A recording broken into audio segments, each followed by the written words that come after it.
প্রথমে আমি যেটা শিখিয়েছিলাম, যদি বেস এক হয় এবং মাঝখানে যদি গুণ থাকে এবং তাদের পাওয়ার যদি আলাদা হয়, তখন সেটা কি হয়ে যায়, একটা এ আছে এখানে, যেমন তো একটা এ নিয়েছি আর তাদের পাওয়ারগুলো কি করেছি, যোগ করে দিয়েছি।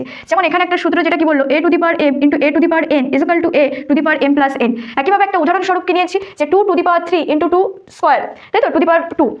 তাহলে এটা সেম এলিমেন্ট, অর্থাৎ বেস সেম। তা বেস সেম হলে তাদেরকে এবং মাঝখানে যদি গুণ হয়, বেস সেম হয় যদি এবং মাঝখানে যদি গুণ চিহ্ন হয়, তাহলে তাদের পাওয়ার যোগ হয়। তাহলে 3 প্লাস 2 করেছি, 2 টু দি পাওয়ার হয়েছে কত, 5। একইভাবে দুয়েরটা দেখো কি বলেছে, যে যদি বেস এক হয়, যদি মাঝখানে এবং ভাগ চিহ্ন থাকে এবং এদের পাওয়ার যদি আলাদা হয়, তাহলে কি করি, যে a two the power m ভাগ a two the power n is equal to a লিখলাম, অর্থাৎ দুটো এখানে সেম জিনিস রয়েছে, তাই একটা লিখলাম a এবং পাওয়ারে গিয়ে কি করলাম, m মাইনাস n করলাম, অর্থাৎ পাওয়ারগুলোকে বিয়োগ করলাম। যেমন 3 টু দি পাওয়ার 4 ভাগ 3 তার স্কোয়ার নিয়েছি ইজ ইকুয়াল টু, দেখো 3 লিখেছি যেহেতু এদের বেস সেম, ওপরের পাওয়ারগুলোকে কি করলাম, বিয়োগ করলাম, মাঝখানে কি চিহ্ন ছিল, ভাগ ছিল, তাহলে কত হলো, 3 স্কোয়ার হলো।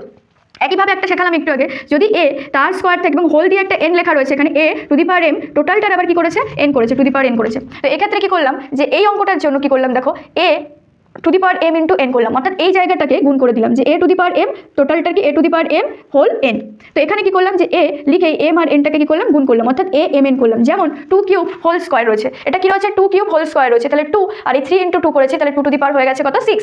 একইভাবে ফোরেরটা দেখো কি বলেছে, যে a m into b m, দেখো এখানে এলিমেন্টগুলো আলাদা হয়ে গেছে, এটা এ এটা বি। যদি এলিমেন্ট আলাদা হয় কিন্তু তাদের পাওয়ারটা যদি একই থাকে এবং মাঝখানে যদি গুণ চিহ্ন থাকে, যদি এলিমেন্ট আলাদা হয় অর্থাৎ বেস আলাদা হয়, গুণ চিহ্ন থাকবে এবং পাওয়ারগুলোকে এক হতে হবে, তাহলে তার সূত্রটা কি, এ বি, অর্থাৎ এ আর বি গুণ করো, টু দি পাওয়ার কি হয়ে যাবে, এম হয়ে যাবে। অর্থাৎ কি বললাম, যদি এরকম 2 স্কোয়ার ইন্টু 3 স্কোয়ার, দেখো পাওয়ার অর্থাৎ সূচকগুলো এক কিন্তু এলিমেন্টগুলো আলাদা, তাহলে কি করবো, 2 ইন্টু 3 করবো, তার হোল স্কোয়ার করবো, 2 ইন্টু 3 করলে হবে 6, তার হোল স্কোয়ার হলো। একই জিনিস a to the power m ভাগ b to the power m, তাহলে a to the power m ভাগ b to the power m. একইভাবে লিখবো যে এ ভাগ বি, তাহলে whole m, a by b তার হোল এম হলো, এটা a to the power m ভাগ b to the power m, তাহলে ইকুয়াল টু কি লিখবো, a by b whole m. অর্থাৎ বলতে চাইলাম যেটা এখানে একটা উদাহরণস্বরূপ দিয়েছি কি, দেখো যেমন বলে লিখলাম যে 2 টু দি পাওয়ার 7 ভাগ 3 to the power 7 equal two দিয়ে লিখতে পারি যে 2 7 বাই 3 পাওয়ার 7 আছে, 2 to the power 7 by 3 to the power 7 equal to 2 by 3 whole 7 দিয়েছি। ক্লিয়ার? এবার যেটা রয়েছে এ টু দি পাওয়ার যদি -1 হয়, তার মানে কি equal to a to the power -1 equal to 1 by a. যেমন কি 5 টু দি পাওয়ার -1 থাকলে ইকুয়াল টু 1 বাই 5 হবে, 6 টু দি পাওয়ার -1 থাকলে 1 বাই 6 হবে। তো আশা করি এই সূত্রটা, এই জায়গাটা ভিডিওটার এসএস নিয়ে রেখে দাও, তোমাদের একসময় কাজে লাগবে যখন তোমরা এটা রিভিশন করবে বা প্র্যাকটিস করবে। এই সূত্রগুলো একবার জাস্ট প্র্যাকটিস করা হয়ে যাবে।